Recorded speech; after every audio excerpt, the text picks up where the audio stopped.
Hello students, welcome back to Maths Erudition channel.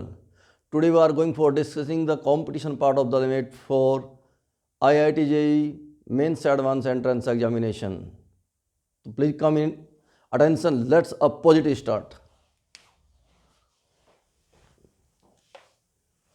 Basically हम पहले भी स्टार्टिंग में आपको डिस्कस कर चुके हैं लेफ्ट हैंड लिमिट और राइट हैंड लिमिट के बारे में, लेकिन फिर आज दोबारा कंपटीशन पॉइंट डिस्कस करने जा रहे हैं. Suppose you are taking a curve y is equal to fx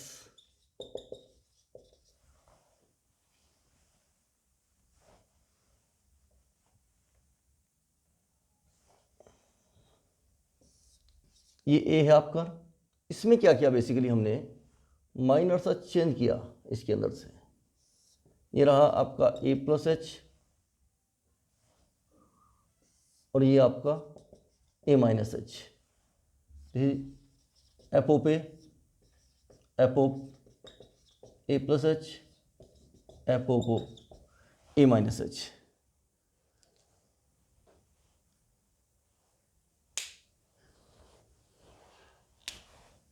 limit at x approach to A of F x. देखिए बेसिकली इस बात का मीनिंग क्या है. X is move close to a and हमने क्या किया बेसिकली, जब x की वैल्यू a को अप्रोच कर रही है उस समय इसकी लिमिट एफ ओ पे, इमेज आपकी a बन रही, एफ ओ पे बन रही है. ठीक है, इसकी इमेज क्या बनती है आपकी एफ ओ पे. हमने क्या किया, a में से माइनर सी वैल्यू कम कर दी. h be very small positive quantity more near to zero. Suppose we have to take in our mind a is equal to 2 then h is equal to 0.1, तो वैल्यू होगी 1.99 something like as. Similarly अगर आप a में कुछ add कर देते हैं तो 2.01 समथिंग हो जाएगी. उसके अगर a में से कोई वैल्यू आप कम करते हैं तो इमेज कितनी बनेगी f o p minus h. ज़्यादा करते हैं तो इमेज क्या बनेगी f o p plus h. जैसे जैसे आप h को कम करते जाएंगे वैसे वैसे इमेज कॉन्साइड करती चले जाएंगी, लेफ्ट साइड से भी और राइट साइड से भी. और एक टाइम ऐसा आएगा ये ओवरलैप करनी शुरू हो जाएंगी आपकी, तीनों की तीनों इमेज आपकी ओवरलैप करनी शुरू हो जाएगी.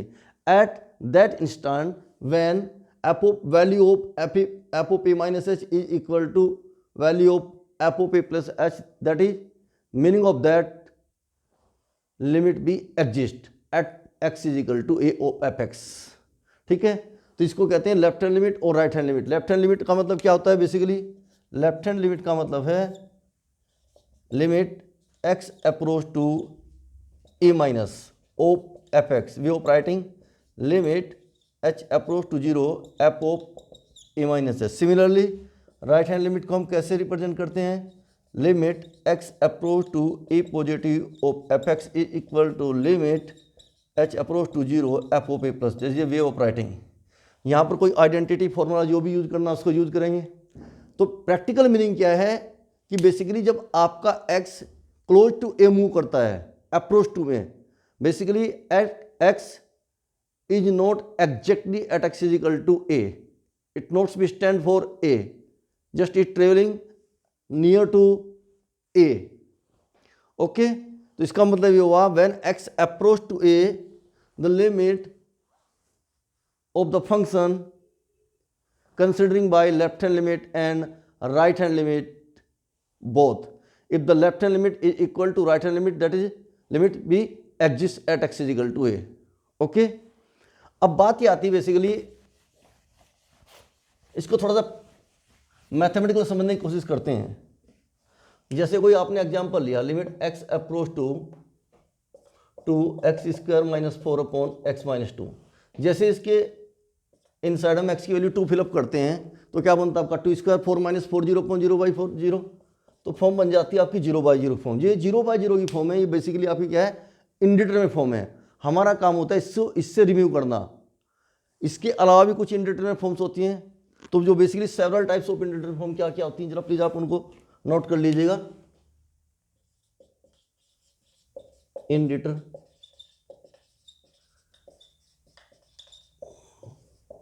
वैसे तो मैं पहले भी डिस्कस कर चुका हूं, लेकिन फिर भी 0/0, 0 into infinity, infinity minus infinity, infinity by infinity, 0 की power 0, 0 to the power infinity, 0 to the power minus infinity, infinity to the power 0,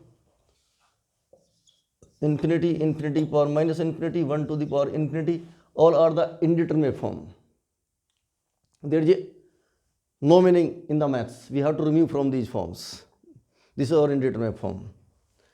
Okay, तो आप इसको याद रखना.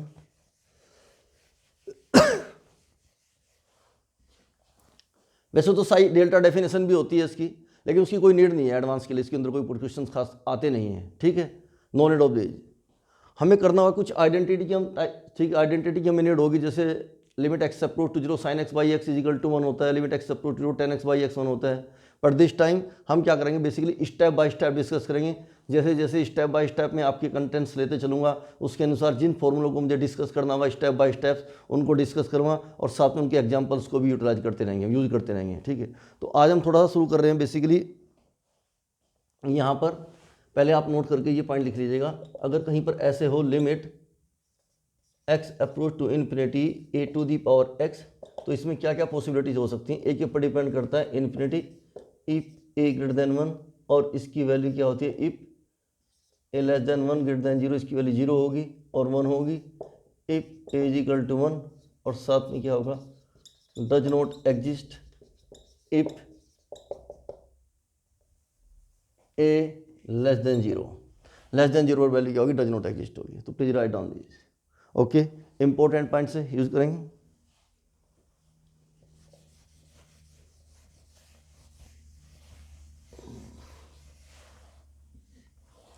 एक क्वेश्चन लेते हैं आपका, थोड़ा डिस्कस करने की कोशिश करते हैं. Evaluate the limit x approach to 5/4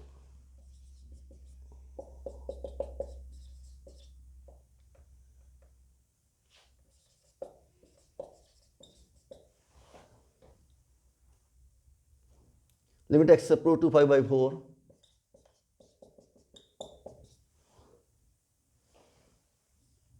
greatest integer of sine x plus cos x, where sine x plus cos x in greatest integer. This is the greatest integer. Greatest integer का मतलब आप समझते होंगे, जैसे 4.2 का ग्रेटेस्ट इंटीजर 4 होगा, 4.1 का भी 4 होगा, 4 का भी 4 होगा. ठीक है, 0.5 का 0 होता है. जो लेफ्ट साइड में एक आपकी इंटीजर वैल्यू होती है एग्जैक्टली, उसको हम ग्रेटेस्ट इंटीजर कहते हैं.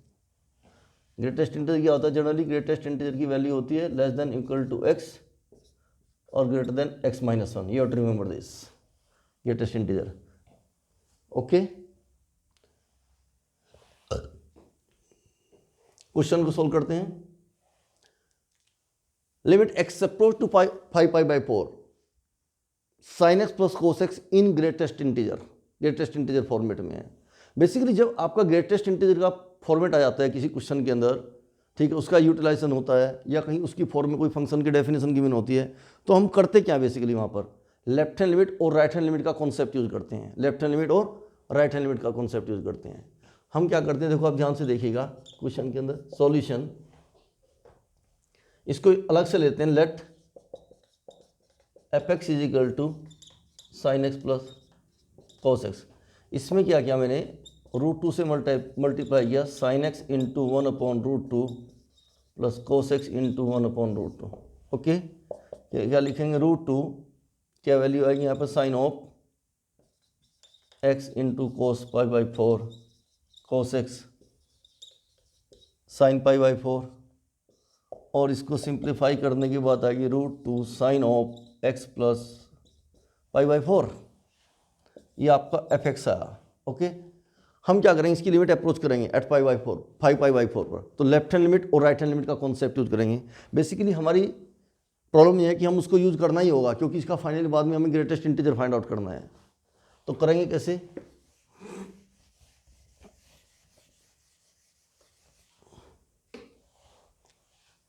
Left hand limit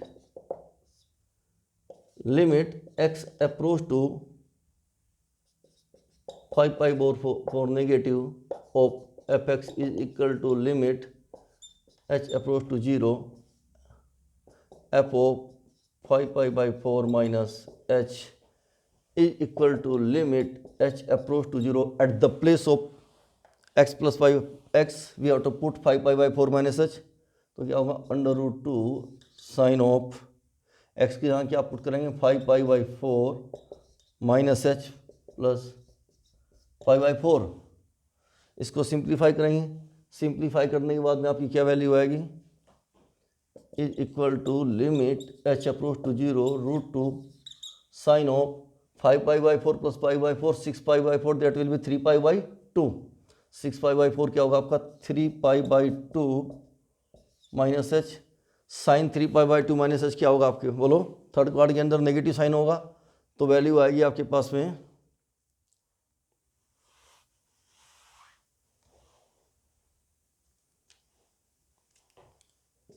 limit h approach to 0 minus √2 cos of h. Sine 3π/2 minus h होगा माइनस कोस एच, ठीक है, 3π/2 में से कुछ कम हो रहा है, बेसिकली साइन कोस में चेंज होगा तो माइनस √2 कोस एच होगा, और इसकी वैल्यू आपकी सोल्व करने के बाद में आएगी माइनस का √2। बोलो कोई डाउट? अब हम क्या फाइंड आउट करेंगे, राइट हैंड लिमिट, इसकी लेफ्ट हैंड लिमिट की वैल्यू आई आपके पास में -√2। ठीक इसी तरीके से हम right hand limit find out करेंगे, तो RHL फाइंड आउट करते हैं।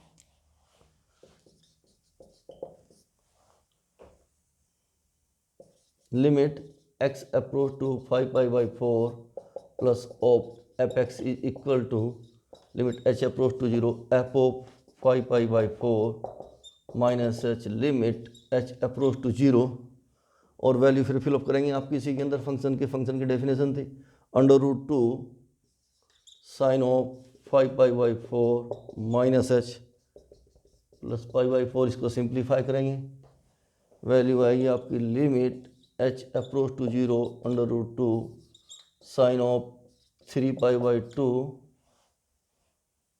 जब हम पाई प्लस यूज करेंगे सॉरी यहाँ पे प्लस आएगा, okay. Right hand limit RHL के अंदर यहाँ पर वैल्यू आएगी 5π/4 plus h, limit h approach to 0 √2 sine 5π/4 plus h plus π/4, तो वैल्यू आई 3π/2 प्लस एच। ये फोर्थ क्वाड्रेंट में चले जाएंगे, फोर्थ क्वाड्रेंट में भी साइन आपका नेगेटिव होगा, लेकिन वैल्यू होगी limit h approach to 0 with minus sine √cos of h, और इसकी वैल्यू भी -√2 आती है, वैल्यू इसकी भी -√2 आती है। तो देखो इसका मतलब क्या हुआ, लेफ्ट हैंड लिमिट और राइट हैंड लिमिट दोनों की वैल्यू कितनी आती है आपकी, -√2, दोनों की वैल्यू -√2 आती है।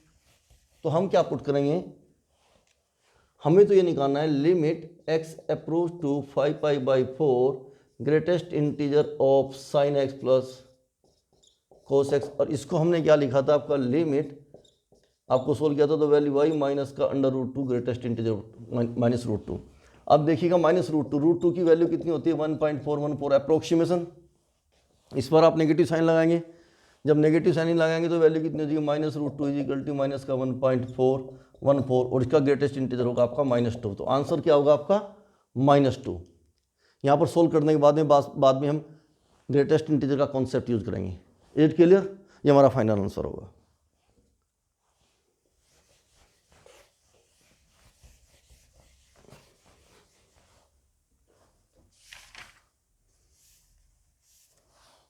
अब लेते हैं क्वेश्चन नंबर 2, इसी से रिलेटेड है जो भी आज करा है। fx is equal to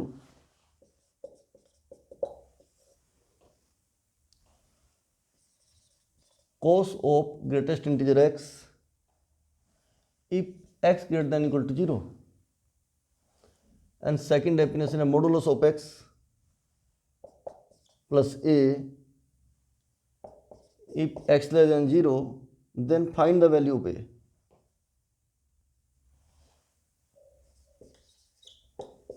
then find the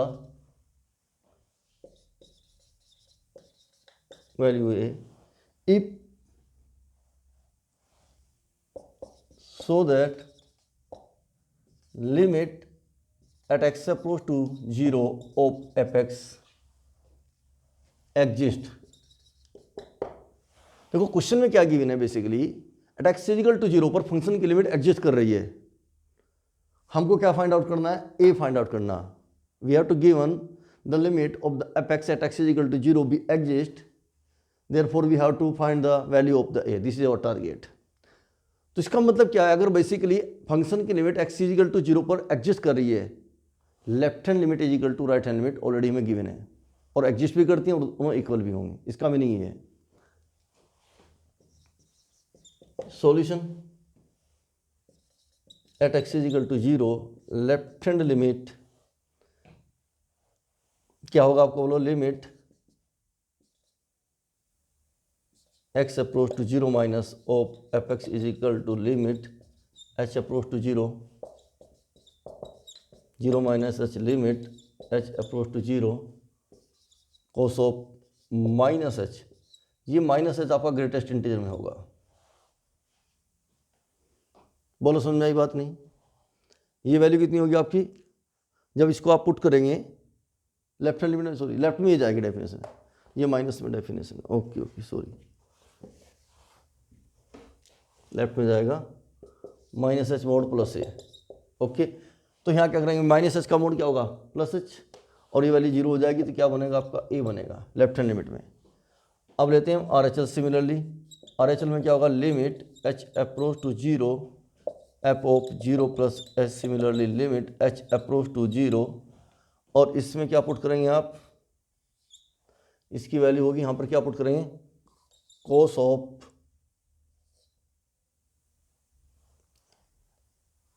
F of 0 plus H, जहाँ पर आपका एक्स यहाँ पर एच पुट करेंगे ग्रेटेस्ट इंटीजर। बोलो समझ में आ नहीं? जरा आप सोच के बताइएगा बेसिकली क्या है, एच की वैल्यू 0 में क्या है, एच अप्रोच टू 0, ठीक है, 0.01 समथिंग, थोड़ी सी क्या है 0.1 समथिंग, 0.0 समथिंग, उसका ग्रेटेस्ट इंटीजर कितना होगा आपका 0। अगर मैं 0.01 का ग्रेटेस्ट इंटीजर आपसे पूछूं तो क्या होगा 0, और कोस ऑफ 0 कितना होगा 1, तो क्या आया, इसकी value 1 I.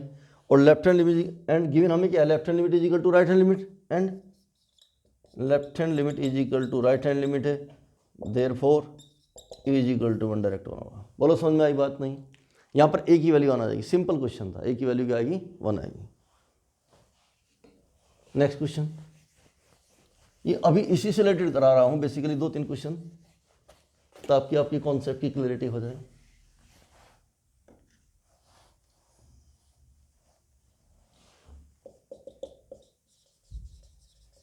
evaluate limit x approach to 0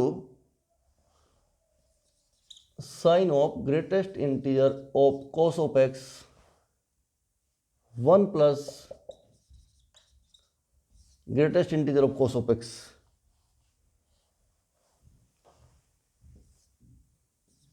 and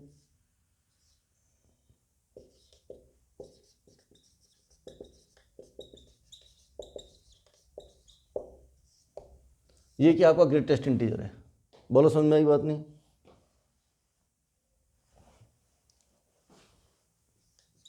ये हमारा क्वेश्चन है, limit x approach to 0 sine of greatest integer of cos x plus 1 of greatest integer of cos x, this is target at x. Basically हम क्या करेंगे यहाँ पर left hand limit और right hand limit का concept use करेंगे।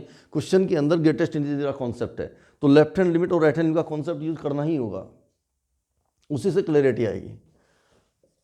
Eight x is equal to 0, left hand limit h approach to 0 f of 0 minus h is equal to limit h approach to 0 sine of cos of minus h with greatest integer plus cos of minus h with greatest integer. इसको थोड़ा simplify करेंगे, value आएगी आपके पास में limit h approach to 0 sine of cos minus h कितना होगा, cos of h, cos minus theta क्या होता है आपका, कोस माइनस थीटा की वैल्यू होती है कोस थीटा, तो वैल्यू होगी sine of cos h upon 1 plus cos h in greatest integer. बोलो समझ में आ? हम कहाँ पर पहुँचे हैं, sine of greatest integer of cos h plus 1 of greatest integer of cos h. अब हमारा टारगेट है कि कोस ऑफ, देखो कोस ऑफ एच की वैल्यू क्या होगी, जरा इसको आप ध्यान से समझिएगा आप।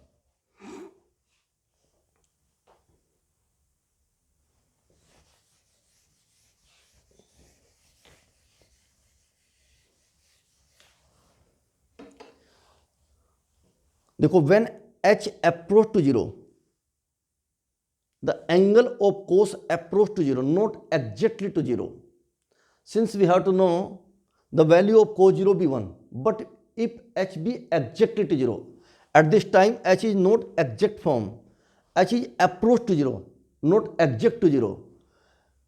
तो बात बेसिकली हो क्या रही है, जैसे अगर हम कोस के ग्राफ की बात करें तो देखो कोस का ग्राफ कैसे बनेगा आपका, ऐसे होता जाएगा इस तरह से।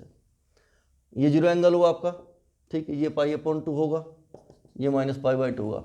देखो एंगल की वैल्यू क्या है, basically zero approach to zero है, कहीं आसपास है यहाँ पे लगभग। जीरो कोस की वैल्यू एग्जैक्ट जीरो नहीं है, कहीं इसके आसपास है। यदि ऐसे एंगल ऐसे रोटेट कर रहा है, जीरो के पास आ रहा है, ऐसे इस टाइप से जीरो के पास आ रहा है। अगर एंगल जीरो के पास आ रहा है तो सोचने वाली बात है इसकी जो अप्रोच है, अगर देखा जाए तो कहीं नीचे ग्राफ में ऐसे कनेक्ट होगी, नीचे की तरफ आएगी, ऐसे इधर से नीचे की तरफ आएगी। हम अगर ध्यान से देखें ये एग्जैक्ट वैल्यू कितनी है, तो 10 पॉइंट है, सॉरी 01 पॉइंट है। तो यहाँ पर तो इमेज इसकी 1 है, तो 1 से माइनस ही कम है। 1 से कम कितनी है आपकी, 0.99 समथिंग, 0.98 समथिंग। हो क्या रहा है, when angle approach near to zero then the value of cos of h approximation to 1, not exactly to the 1. Therefore, we have to consider in our mind at the time of the action the value of cos h be approximation to like as 0.999 something, and the greatest integer of 0.99 will be 0. This is the point of the understanding. Cos of h की value क्या होगी आपकी, 0.99 something होगी, 1 से कम होगी, 1 से minor से कम होगी। जैसे ही 1 से कम होगी तो ग्रेटेस्ट इंटीजर उसका क्या बन जाएगा, 0 बन जाएगा, जो आप ग्राफ से भी क्लियर कर सकते हो। तो इसका मतलब इसकी वैल्यू क्या होगी, limit h approach to 0 sine of 0। Similarly in denominator cos of 0, sine 0 कितना हो आपका 0, तो वैल्यू कितनी है 0 अपॉन 1 प्लस,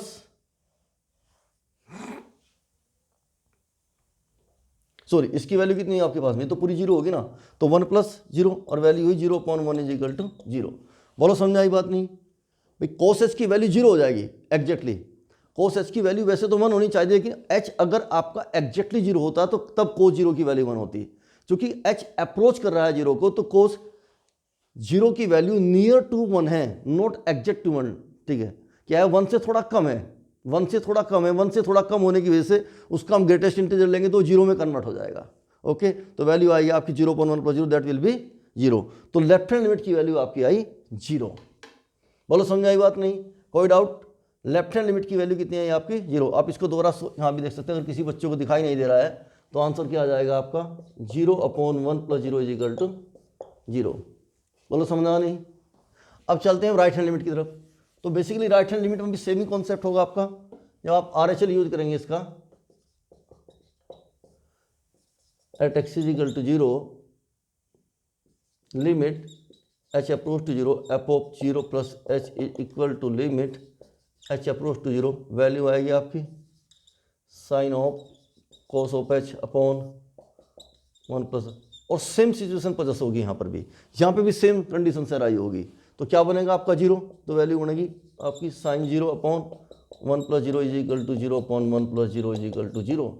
तो हमने क्या देखा, left hand limit is equal to right hand limit, तो इसकी लिमिट कितनी होगी आपकी 0 होगी। इसका आंसर क्या होगा आपका 0। ओके,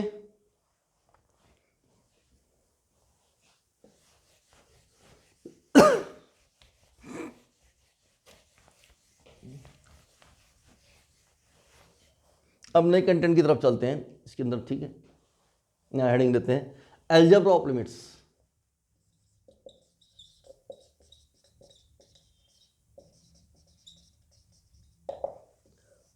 देखो अलजेब्रा ऑफ लिमिट्स में क्या है, ब्रेक करके आप कैसे कैसे लिख सकते हैं, छोटी छोटी सी बातें हैं। जैसे आपने पॉइंट बना के लिख दिया आपने, limit x approach to a of fx plus gx, इसको बीच में माइनस भी हो तो लिमिट डिस्ट्रीब्यूट कर सकते हैं, limit x approach to a of fx plus minus limit x approach to a of gx। बोलो कोई doubt, it's so simple. Second, limit x approach to a of fx into gx is equal to limit x approach to a of fx limit x approach to a of gx, distribute कर देंगे अलग अलग। इसी तरीके से अगर कहीं पर ये होगा limit x approach to a of fx by gx, तो इसको क्या लिख सकते हैं, limit x approach to a of fx numerator में अलग यूज कर सकते हैं और डिनोमिनेटर में अलग यूज कर सकते हैं।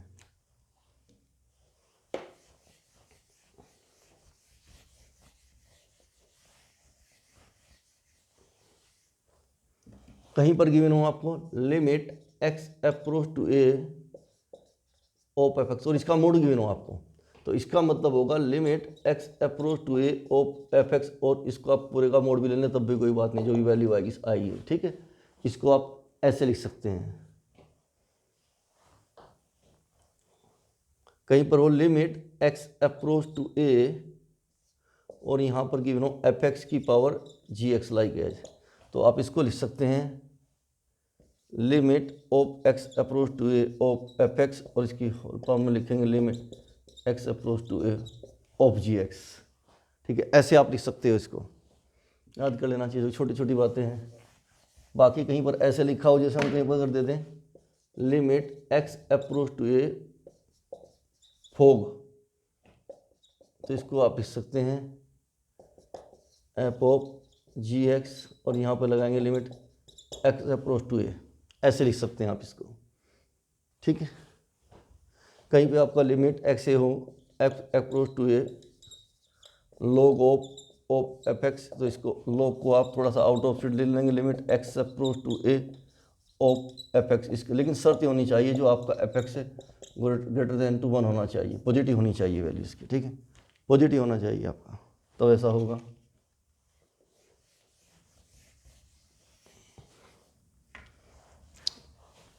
ये तो आपको मालूम है। अगर कहीं पर ऐसे गिवन हो f x less than equal to g x और limit x approach to a पर लेते हैं, तो of F x limit x approach to a g x when x round near to a, when x round not even not exactly to a, तब आपका ऐसा possible हो सकता है। तो बेसिक छोटी छोटी बातें हैं आपके। तो अलजेब्रा ऑफ लिमिट्स में अब मैं तुम्हें थोड़ा सा ना बेसिकली इंपॉर्टेंट चीज़ें बताना चाह रहा हूँ, पॉइंट्स टू रिमेंबर, इसी के अंदर बताना चाह रहा हूँ points to remember.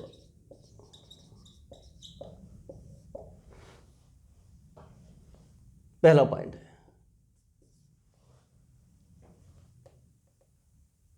Limit x approach to A of F x into ji x,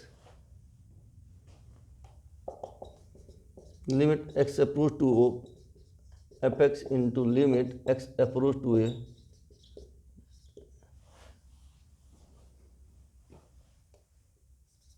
be exist. अगर ये एग्जिस्ट करती है तो there are following cases be arise.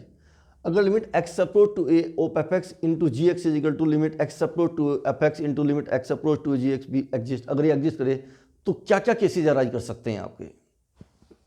पहला पॉइंट, अगर मैं इसको ही मान लूँ तो फर्स्ट पॉइंट क्या है, इन दोनों की लिमिट सेपरेटली एग्जिस्ट करनी चाहिए। पहला पॉइंट, फर्स्ट पॉइंट है limit x approach to of F x and limit x approach to of ji x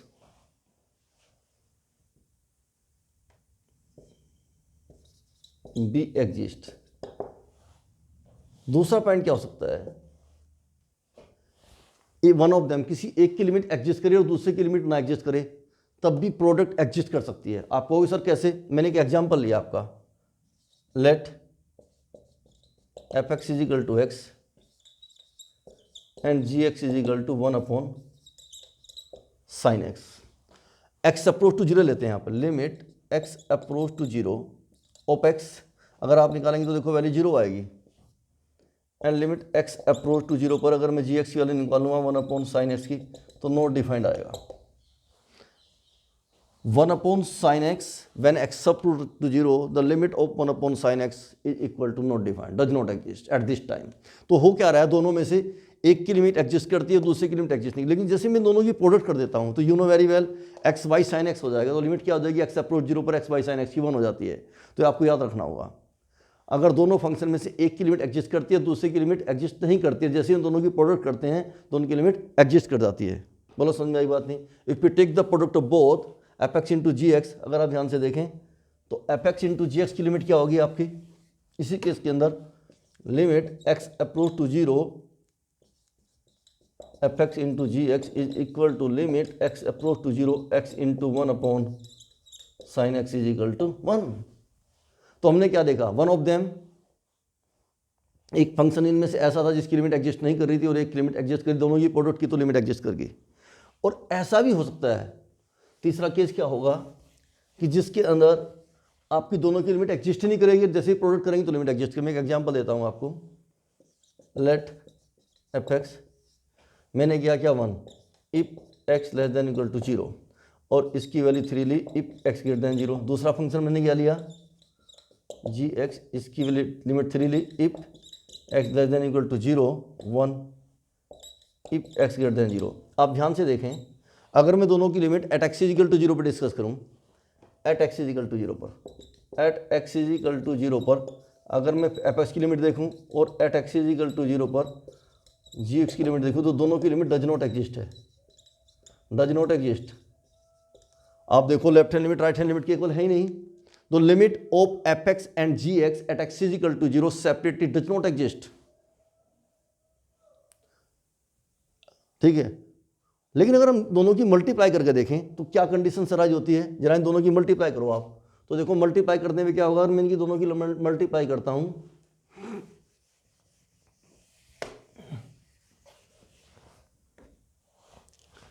limit at x is equal to 0 पर F x into ji x.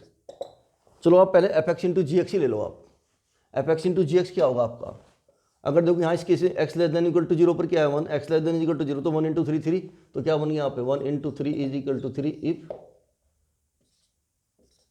X less than equal to 0। बोलो समझ आ नहीं, X less than equal to 0 और इसकी value भी क्या आएगी आपकी 3 इंटू 1 इज इक्वल टू 3, ये वैल्यू भी 3 आई थी इफ एक्स ग्रेटर देन 0। तो और हम ध्यान से देखें, at x is equal to 0 पर left hand limit is equal to right hand limit है, but left hand limit is equal to right hand limit at x is equal to 0 पर। तो हमने क्या देखा, at x is equal to 0 पर दोनों की लिमिट एग्जिस्ट कर रही है, लेकिन दोनों सेपरेट फंक्शन की अगर लिमिट देखें तो डज नॉट एग्जिस्ट। तो इसका मतलब product of any two function अगर हम साथ में लेते हैं और उसकी लिमिट चेक करें तो सेपरेटली उसके इक्वल होगी। ये जरूरी नहीं कि उन दोनों की लिमिट एग्जिस्ट करे, वन ऑफ देम की भी कर सकती है, दोनों की नहीं भी कर सकती है। ये चीज आपको याद रखनी होगी ना। पॉइंट, अगर हम दो फंक्शन को ऐड करते हैं, जैसे हमारे सी के अंदर दो पॉइंट है, मैं कहता हूं limit x approach to A of F X plus G x, और इसको डिस्ट्रीब्यूट करें limit x approach to A of F X plus limit x approach to A of ji X. तो क्या क्या पॉसिबिलिटी हो सकती है दोनों के लिए। पॉइंट 1 देखो, अगर हम प्लस